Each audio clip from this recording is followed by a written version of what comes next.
এই শীতের দিনের ফুলকপির শুভেচ্ছা জানিয়ে শুরু করছি আমার নতুন আরেকটা ভিডিও। হ্যালো এভরিওয়ান, আসসালামু আলাইকুম। সবাই কেমন আছেন? কে কোথা থেকে আমার ভিডিওটা দেখছেন কমেন্ট করে জানাবেন। আমার ভিডিওটি ভালো লাগলে চ্যানেলটি সাবস্ক্রাইব করে পাশে থাকতে পারেন, আর ভিডিওতে ছোট্ট একটা লাইক দিয়ে আমাকে উৎসাহিত করতে পারেন। শীতকাল আসলে আমি তো শুধু শীতের সবজি নিয়ে থাকি। এই যে ফুলকপি আমার অনেক ফেভারিট, আর চিংড়ি মাছ দিয়ে রান্না করলে তো কথাই নেই।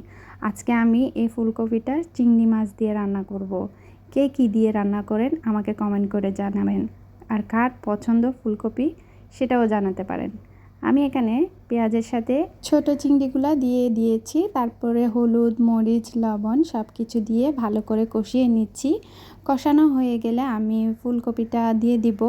তো ভালো করে কষিয়ে নিয়ে আবার ফুলকপিটা দেওয়ার পর আরও কিছুক্ষণ কষিয়ে নিব। তো মরিচের মধ্যে এভাবে ভালো করে নেড়ে ছেড়ে কষিয়ে নেব আর কি। আর রান্না কষানো হলে খুবই ভালো লাগে। এখানে হচ্ছে আমার বাগানের হলুদের ফুল, তো হলুদের ফুল দিয়ে আমি এখানে ফুলকপিটা রান্না করব। এই হলুদের ফুলটা কিন্তু আবার ভর্তা করে খাওয়া যায়, মাছ দিয়েও খাওয়া যায়, অনেক মজার এই হলুদের ফুলটা।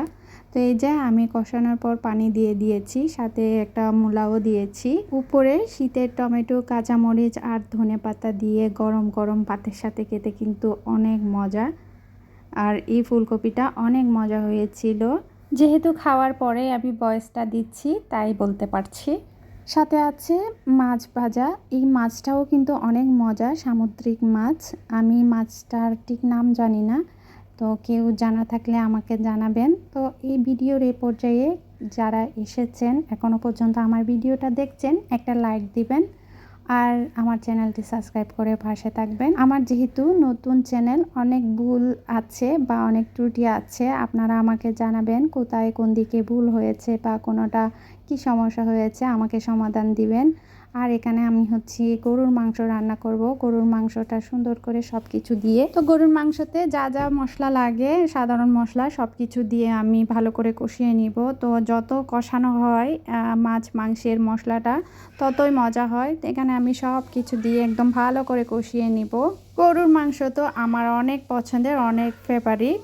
আসলে সব খাবারই আমার অনেক ফেভারিট, যেটাই রান্না করি সেটাই আমার ফেভারিট। আমার রান্না আমার অনেক মজা লাগে।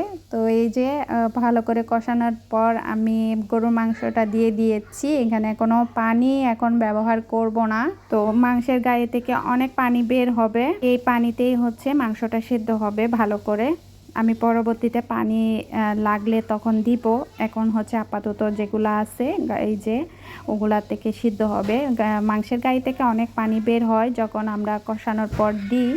আর কিছুটা আলু দিয়ে দিলাম, কারণ মাংসের আলু আমার ছেলের জন্য দিয়েছি। আমার ছেলে কিন্তু মাংসের আলুটা খুব পছন্দ করে। তো এখানে দিয়ে দিলাম উপরে গরম মশলা, আর ছিল কাঁচামরিচ, তারপর পরবর্তীতে ধনেপাতা দিব।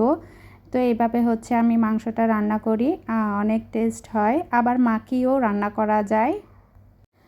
আর রান্নাবান্না শেষে চলে আসলাম আমার ছেলেকে নিতে। আমার ছেলে মাদ্রাসায় পড়ে, সবাই আমার ছেলের জন্য দোয়া করবেন। আমার ছেলে কিন্তু এখন মাদ্রাসায় পড়তেছে, হ্যাফজতে পড়তেছে আর কি।